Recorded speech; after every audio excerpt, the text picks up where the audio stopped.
আপনিও কাউকে না কাউকে ভালোবেসেছিলেন তাই না? হ্যাঁ। কে স্যার? বলেন না স্যার, বলেন না। মেয়েটা কে? তোদের ম্যাডাম প্রিয়া। হ্যাঁ? প্রিয়া ম্যাডামকে আপনি ভালোবাসতেন? তাহলে আপনাদের মধ্যে এত শত্রুতা কিসের? সে অনেক ঘটনা। একদিন, হেলা প্রিয়া, আমার প্রথম মাসের মাইনে দি, তোমার জন্য ছোট্ট একটা গিফট। লাগবে না, কেন? আমি ফোন নিয়ে নিয়েছি। আরে আইফোন কবে নিলে? কালকে নিয়েছি। তুমি আইফোন নিয়েছো আর আমাকে জানাওনি? হে দেখি দেখি, কে কিনে দিল?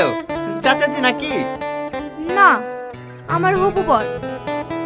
আমি আবার কখন কিনে দিলাম? দেখে আর কি বেরো না, তোমার বোনও কিনে দিছো তাই না?